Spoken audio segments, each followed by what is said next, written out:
दंभोदभव नाम का एक असुर था। उसने सूर्यदेव की बड़ी तपस्या की।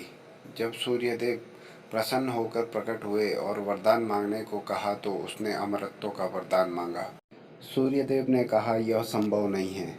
तब उसने मांगा कि उसे 1000 दिव्य कवचों की सुरक्षा मिले। इनमें से एक भी कवच सिर्फ वही तोड़ सके जिसने 1000 वर्ष तपस्या की हो, और जैसे ही कोई एक भी कवच को तोड़े वह तुरंत मृत्यु को प्राप्त हो। सूर्य देवता बड़े चिंतित हुए। वे इतना तो समझ ही पा रहे थे कि यह असुर इस वरदान का दुरुपयोग करेगा, किंतु उसकी तपस्या के आगे वे मजबूर थे। उन्हें वह वरदान देना ही पड़ा। इन कवचों से सुरक्षित होने के बाद वही हुआ जिसका सूर्यदेव को डर था। दंभोदभव अपने सहस्र कवचों की शक्ति से अपने आप को अमर मानकर मनचाहे अत्याचार करने लगा। वह सहस्र कवच नाम से जाना जाने लगा। उधर सती जी के पिता दक्ष प्रजापति ने अपनी पुत्री मूर्ति का विवाह ब्रह्मा जी के मानस पुत्र धर्म से किया। मूर्ति ने सहस्र कवच के बारे में सुना हुआ था और उन्होंने श्री विष्णु से प्रार्थना की कि इसे खत्म करने के लिए वे आए। विष्णु जी ने उसे आश्वासन दिया कि वे ऐसा ही करेंगे। समय क्रम में मूर्ति ने 2 जुड़वा पुत्रों को जन्म दिया, जिनके नाम हुए नर और नारायण। दोनों 2 शरीरों में होते हुए भी एक थे। 2 शरीरों में एक आत्मा। विष्णु जी ने एक साथ 2 शरीरों में नर और नारायण के रूप में अवतरण किया था। दोनों भाई बड़े हुए। एक बार दंभोदभव इस वन में चढ़ आया। तब उसने एक तेजस्वी मनुष्य को अपनी ओर आते देखा और भय का अनुभव किया।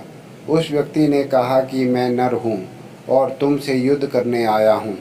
भय होते हुए भी दंभोदभव ने हंसकर कहा, तुम मेरे बारे में जानते ही क्या हो। मेरा कवच सिर्फ वही तोड़ सकता है जिसने 1000 वर्ष तक तपस्या की हो। नर ने हंसकर कहा कि मैं और मेरा भाई नारायण एक ही है। वह मेरे बदले तप कर रहे हैं और मैं उनके बदले युद्ध कर रहा हूँ। युद्ध हुआ और सहस्त्र कवच को आश्चर्य होता रहा कि सच में नारायण के तप से नर की शक्ति बढ़ती जा रही थी। जैसे ही 1000 वर्ष का समय पूर्ण हुआ, नर ने सहस्त्र कवच का एक कवच तोड़ दिया। लेकिन सूर्य के वरदान के अनुसार जैसे ही कवच टूटा, नर मृत होकर गिर पड़े। सहस्त्र कवच ने सोचा कि चलो एक कवच गया ही सही, किंतु यह तो मर गया। तभी उसने देखा कि नर उसकी ओर दौड़े आ रहा है और वह चकित हो गया। अभी ही तो उसके सामने नर की मृत्यु हुई थी और अभी ही वह जीवित होकर मेरी ओर कैसे दौड़ा आ रहा है। लेकिन फिर उसने देखा कि नर तो मृत पड़े हुए थे। यह तो हूबहू नर जैसे प्रतीत होते उसके भाई नारायण थे, जो दंभोदभव की तरफ नहीं बल्कि अपने भाई की तरफ दौड़ रहे थे। दंभोदभव ने अट्टहास करते हुए नारायण से कहा कि तुम्हें अपने भाई को समझाना चाहिए था, इसने अपने प्राण व्यर्थ ही गंवा दिए। नारायण शांतिपूर्वक मुस्कुराए। उन्होंने नर के पास बैठकर कोई मंत्र पढ़ा और चमत्कारिक रूप से नर उठ बैठे। तब दंभोदभव की समझ में आया कि 1000 वर्ष तक शिवजी की तपस्या करने से नारायण को मृत्युंजय मंत्र की सिद्धि हुई है, जिससे वे अपने भाई को पुनर्जीवित कर सकते हैं। अब इस बार नारायण ने दंभोदभव को ललकारा और नर तपस्या में बैठे।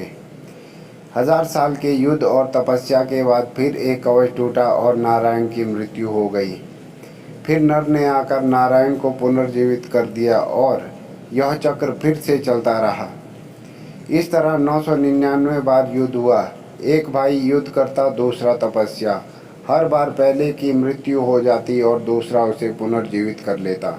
जब 999 कवच टूट गए तो सहस्र कवच समझ गया कि अब मेरी मृत्यु हो जाएगी। तब वह युद्ध त्याग कर सूर्यलोक भागकर सूर्यदेव के शरणागत हुआ। नर और नारायण उसका पीछा करते वहां आए और सूर्यदेव से उसे सौंपने को कहा, किंतु अपने भक्त को सौंपने पर सूर्यदेव राजी ना हुए।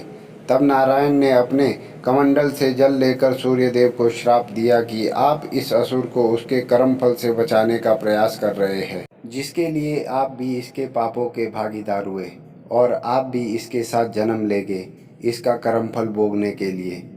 इसके साथ ही त्रेता युग समाप्त हुआ और द्वापर का प्रारंभ हुआ। इसके बाद कुंती ने अपने वरदान को जांचते हुए सूर्यदेव का आह्वान किया और कर्ण का जन्म हुआ। लेकिन यह आम तौर पर ज्ञात नहीं है कि कर्ण सिर्फ सूर्यपुत्र ही नहीं बल्कि उसके भीतर सूर्य और दंभोदभव दोनों हैं। जैसे नर और नारायण में दो शरीरों में एक आत्मा थी, उसी तरह कर्ण के एक शरीर में दो आत्माओं का वास है, सूर्य तथा सहस्त्रकवच। दूसरी ओर नर और नारायण इस बार अर्जुन और कृष्ण के रूप में आए। कर्ण के भीतर जो सूर्य का अंश है वही उसे तेजस्वी वीर बनाता है, जबकि उसके भीतर दंभोद्भव भी होने से उसके कर्मफल से अनेकानेक अन्याय और अपमान मिलते हैं और उसे द्रौपदी का अपमान और ऐसे ही अनेक अपकर्म करने को प्रेरित करता है।